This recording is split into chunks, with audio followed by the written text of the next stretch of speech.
क्रांतीच्या ज्वाला. ज्वाला म्हणजे अग्नी आणि धर्म म्हणजे माणसामध्ये भावना तयार होणारा म्हणजे धर्म आणि क्रांती म्हणजे बदल. मानवाच्या जीवनामध्ये म्हणजे ज्वलंत असा जो काही बदल होतो तर तो बदल आपल्याला आज आहे. साऱ्या समाजाचा हा ग्रंथ जाळून टाकला पाहिजे. भर चौकात या शत्रूची होळी पेटवली पाहिजे. आता धर्मक्रांतीच केली पाहिजे बाबासाहेबांनी ठरविले. म्हणजे बाबासाहेब आंबेडकर म्हणतात की हा जो काही ग्रंथ आहे तर हा ग्रंथ माझा मित्र नाही, हा काय आहे, माझा एक शत्रू आहे. हा ग्रंथ माझा शत्रू आहे आणि या शत्रूची काय केली पाहिजेत, मग होळी केली पाहिजेत, याला जाळून टाकलं पाहिजे. याच्यामधल्या ज्या काही रूढी परंपरा असतील, अंधश्रद्धा असतील तर ह्या अंधश्रद्धा सुद्धा काय केल्या पाहिजेत, हाणून पाडल्या पाहिजेत. तरच माझ्या समाजाचं हित केलं जाईल अथवा माझ्या समाजाचं भलं होईल अथवा माझ्यावरचा जो अस्पृश्यतेचा डाग आहे, जो कलंक लागलेला आहे, तो कलंक मात्र निश्चितच पुसल्या जाईल असं बाबासाहेबांचं मत आहे. मग बाबासाहेब आंबेडकरांनी ठरवलं या ग्रंथाचे दहन करायचे. काय नाव होते त्या ग्रंथाचे बघा. म्हणजे जो ग्रंथ बाबासाहेब आंबेडकरला जाळायचा होता की ज्या ग्रंथामध्ये पाणी पिण्याचा अधिकार नाही, ज्या ग्रंथामध्ये माणसाला जगण्याचा अधिकार नाही, ज्या ग्रंथामध्ये माणसाला चालण्याचा, बोलण्याचा, वागण्याचा, राहण्याचा, खाण्याचा, पिण्याचा, लेणं लेण्याचा अशा पद्धतीचा कुठलाच मान सन्मान नाही किंवा अधिकार नाही, अशा ग्रंथामध्ये निश्चितच आपलं हित नाही आहे, तो आपला शत्रू आहे. म्हणून बाबासाहेब आंबेडकरांना 30 मार्च 1927 साली त्या महाडमध्ये सत्याग्रह केला आणि त्या सत्याग्रह करून त्याच ठिकाणी मनुस्मृतीचा ग्रंथ जाळण्याचं नियोजन केलं आणि तो मनुस्मृतीचा ग्रंथ बाबासाहेब आंबेडकरांनी धडधड त्या महाडच्या रणसंग्रामी जाळला आणि त्यामध्ये ज्या काही अंधरूढी, अंधश्रद्धा ज्या काही होत्या, त्या अस्पृश्यतेच्या, कलंकतेच्या गोष्टी त्या ग्रंथामध्ये जाळून टाकल्या आणि तेव्हा त्या ठिकाणी काय झालं, मग धर्मक्रांती झाली. कोणी लिहिला होता तो? एका मानवानेच लिहिला होता. पण या ग्रंथात मानव धर्मच नव्हता. बाबासाहेबांनी ठरविले या अधर्म ग्रंथाचे दहन करायचे, रांगोळी करायची आणि बाबासाहेबांनी धर्मक्रांतीचे रणशिंग फुंकले. त्यांचा आवाज देशाच्या कानाकोपऱ्यात घुमला. महारवाड्यातला झोपडी झोपडीत शिरला आणि झोपडी झोपडीतला मानव जागा झाला. आता हे महारवाडे नव्हतेच मुळी, ते मानववाडे होते. झोपडी झोपडीतून जयघोष उठला, बाबासाहेब आंबेडकर की जय. धर्मक्रांतीचा दिवस ठरला. 25 डिसेंबर 1927 धर्मक्रांतीचे ठिकाण ठरले. म्हणजे बाबासाहेब आंबेडकरांना नियोजन केलं की आता चला आपल्याला तो ग्रंथ जाळायचा आहे, तो ग्रंथ पेटवायचा आहे. की निश्चितच तो ग्रंथ पेटवून महारवाड्यामध्ये जाऊन अशी वार्ता सर्वांच्या लोकांपर्यंत पोहोचवली आणि ती पोहोचवल्याच्या नंतर महारवाड्याचे मग काय झाले, मानववाडे झाले आणि मानववाडे झोपडी झोपडीतून जयघोष उठू लागले की बाबासाहेब आंबेडकर की जय, बाबासाहेब आंबेडकर की जय. आणि बाबासाहेब आंबेडकरांनी मग ठिकाण ठरवलं की कोण्या ठिकाणी आपण हा ग्रंथ जाळला पाहिजे, असं योग्यतेचे ठिकाण असलं पाहिजे. आणि ते ठिकाण आहे ते म्हणजे महाड. धर्मक्रांतीचा दिवस उगवला. बाबासाहेबांनी मानवतेचा झेंडा उंच धरला आणि त्या झेंड्याखाली सारा अस्पृश्य समाज एक झाला आणि एकाच आवाजात जयघोष करू लागला, बाबासाहेब आंबेडकर की जय, बाबासाहेब आंबेडकर की जय. म्हणजे सर्व जनसमुदाय, सर्व दीनदलित, आगड पगड जातीची लोक त्या ठिकाणी जमले आणि त्या ठिकाणी त्या ग्रंथाचं दहन केलं. त्या दिवशी एक नवा सूर्य क्षितिजावर उगवला, एक नवा प्रकाश पसरला, एक नवे चैतन्य निर्माण झाले. पिढ्यानपिढ्या जे मुके होते त्यांना वाचा फुटली आणि ते मुक्त कंठाने जयघोष करू लागले. म्हणजे पिढ्यानपिढ्या जी काही परंपरा माणसावर लादल्या गेली होती, पिढ्यानपिढ्या जे काही वारंवार वसा लोकांवर लादल्या गेला होता, जी काही परंपरा माणसं चालवत होती, मग महाराणं काय करायचं, गुरडोळ ओळायची, त्याची चामडी काढायची. त्या दिवशी एक नवा सूर्य क्षितिजावर उगवला, एक नवा प्रकाश पसरला, एक नवे चैतन्य निर्माण झाले. पिढ्यानपिढ्या जे मुके होते त्यांना वाचा फुटली आणि ते मुक्त कंठाने जयघोष करू लागले, बाबासाहेब आंबेडकर की जय, महाड गावात सर्वत्र हा जयघोष उठला. धर्मक्रांतीची वेळ आली आणि सारे भीमसैनिक त्या जागेकडे निघाले. धर्मक्रांतीचा जयघोष करीत धर्मक्रांतीची जागाही ठरली होती.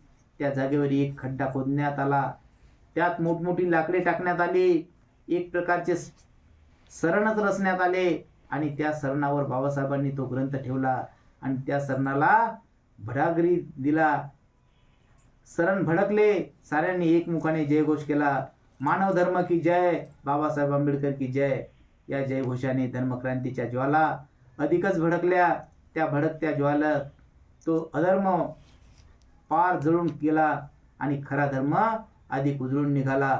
सोन्यासारखा तेजस्वी बाबासाहेबांचा मानवतेचा झेंडा अधिकच उंच झाला आणि उंच उंच स्वरात जयघोष निनादू लागला. मानव धर्म की जय. आकाशातल्या देवांनाही या जय जयकाराने आनंद झाला असेल. गोष्टीचा तास संपला होता. सर, उद्याची गोष्ट कोणती? एका मुलाने विचारले. अण्णा मास्तर म्हणाले, आजचीच गोष्ट अजून संपली नाही. मुलांना आनंद झाला आणि ते पुन्हा गोष्ट ऐकण्यासाठी बसले. अण्णा मास्तर सांगू लागले, महाडला एक भव्य तळे आहे. म्हणजे बाबासाहेब आंबेडकरांनी जी क्रांती घडवली त्या क्रांतीमध्ये सर्वप्रथम मानुस्मृतीचं दहन केलं आणि मनुस्मृतीचं दहन केल्याच्या नंतर त्याच ठिकाणी त्याच रणभूमीमध्ये त्याच रणांगणावर एक महाडला एक तळं होतं आणि ते तळं इतरांसाठी सर्वांसाठी खुलं होतं, परंतु आपल्या महार जातीसाठी म्हणजे अस्पृश्यतेच्या समाजासाठी मात्र ते तळं खुलं नव्हतं. तिथं कोले कुत्रे सुद्धा पाणी पित होते, परंतु आपल्या अस्पृश्य समाजाच्या महार समाजाच्या अस्पृश्यांना त्या तळ्यातलं पाणी ओंजळभर घेण्याचा सुद्धा अधिकार नव्हता. कारण पाणी प्यायला जर कोणी गेलं तर निश्चितच ही सुवर्ण लोक म्हणजे जी काही धर्म मार्तंडाची लोक होती ती लोक मात्र उगारून या अस्पृश्यांना दगडधोंड्यांनी मारहाण करायची आणि आमचं तळं पाठवलं अशा पद्धतीची ती वर्तन वागायची. महाडला एक भव्य तळे आहे. त्या तळ्याचे नाव आहे चौदार तळे. या तळ्यातल्या पाण्याची चव पशु घेत पक्षी घेत, पण अस्पृश्यांना या तळ्याच्या पाण्याची चव घेण्याची सक्त मनाई होती. अस्पृश्यांना तळ्यावर पाणी पिण्याला बंदी होती. बाबासाहेबांनी ठरविले, आम्हालाही या तळ्यातल्या पाण्याची चव घेण्याचा अधिकार आहे, कारण आम्ही सुद्धा कोण आहे? मानव आहे. कारण जर या तळ्यातलं पाणी कोले कुत्रे मांजरं पित असतील तर आम्ही काही या कोल्या कुत्र्यापेक्षा किंवा मांजरापेक्षा जिना हराम नाही. आम्ही सुद्धा मानव आहोत, तुम्ही सुद्धा मानव आहात. तुम्हाला जशा पद्धतीनं या तळ्याचं पाणी पिण्याचा अधिकार आहे त्याच पद्धतीनं आम्हाला सुद्धा या तळ्याचं पाणी पिण्याचा अधिकार असला पाहिजे, असं बाबासाहेब आंबेडकर त्या ठिकाणी ठणकावून अधिकारानं म्हणतात. आणि बाबासाहेबाचा मानवतेचा झेंडा अधिक उंच झाला. सारी भीमसेना गर्जना करीत त्या दिवशी तळ्यावर गेली. मानव धर्म की जय साऱ्यांच्या मुखातून जयघोष निघाला. म्हणजे मानवाचा धर्म जो आहे तो मानवता धर्म आहे. बाबासाहेब आंबेडकरांचा एक केंद्रबिंदू आहे. माणसाने माणसासारखं वागावं हा मानवताचा केंद्रबिंदू आहे. म्हणून बाबासाहेबांनी हा एक मानवतेचा धर्म शोधला आणि जो अधर्म होता हिंदू संस्कृतीचा तर तो अधर्म त्या मनुस्मृतीमध्ये जाळून टाकला आणि मानवतेचा धर्म शोधून त्या मानवतेच्या धर्माचा लोक जे जयकार करू लागले, विजय संपादन करू लागले. बाबासाहेबांनी पाण्याला स्पर्श केला आणि पाण्याचा घोट घेतला. साऱ्यांनी त्या पाण्याला स्पर्श केला आणि पाण्याचे घोट घेऊन पिढ्यानपिढ्या तहान भागवली. त्यांच्या स्पर्शाने ते पाणी वाटले नव्हते. पाण्यावर उठल्या होत्या पिढ्यानपिढ्यांची तहान असलेल्या महामानवाची तहान त्या तळ्यातले पाणी आज भागवित होते. तहान भागविणे हाच तर पाण्याचा खरा धर्म आहे. त्या धर्माला आज ते पाणी जागत होते. धर्मक्रांतीचा जय झाला.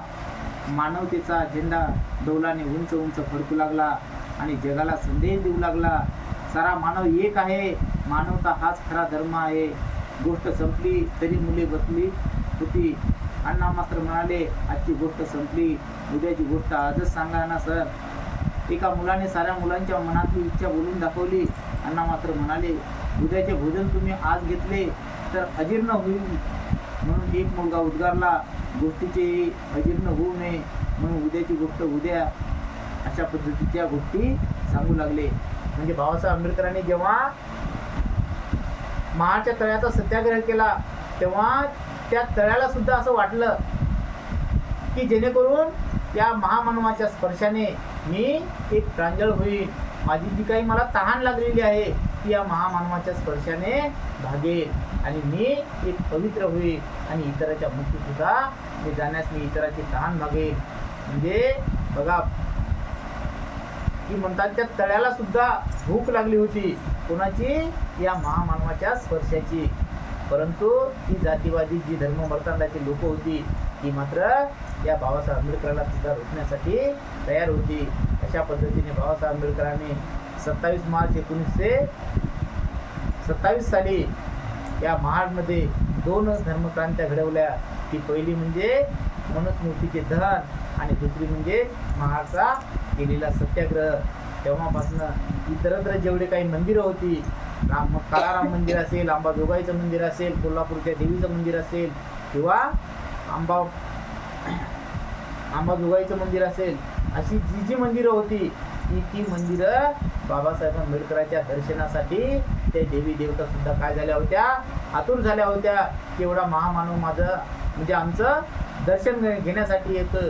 परंतु त्या सुद्धा झाल्या होत्या की बाबासाहेब आंबेडकरांच्या स्पर्शानं आम्ही पवित्र होऊ, म्हणून ते बाबासाहेब आंबेडकरांनी इतरत्र मंदिराचे सत्याग्रह केले की बाबासाहेब आंबेडकरांना त्या मंदिरामध्ये देवदर्शन घेण्यासाठी जायचं नव्हतं, तर या धर्ममार्तंडाच्या मनातील जी काही बदल होते, जे काही क्रांती होती, ती क्रांती बाबासाहेब आंबेडकरांना घडवायची होती. म्हणून बाबासाहेब आंबेडकरांना या क्रांत्या घडवल्या आणि म्हणूनच या क्रांत्याचं नाव काय दिलेलं आहे की धर्मक्रांतीच्या ज्वाला. म्हणजे अग्नीसारखं मन पेटवून ज्या क्रांत्या घडवल्या त्याच म्हणजे धर्मक्रांतीच्या ज्वाला. अशा पद्धतीने बाबासाहेब आंबेडकरांना क्रांत्या घडवल्या आणि उद्या पाहायचं आहे जागते रहो.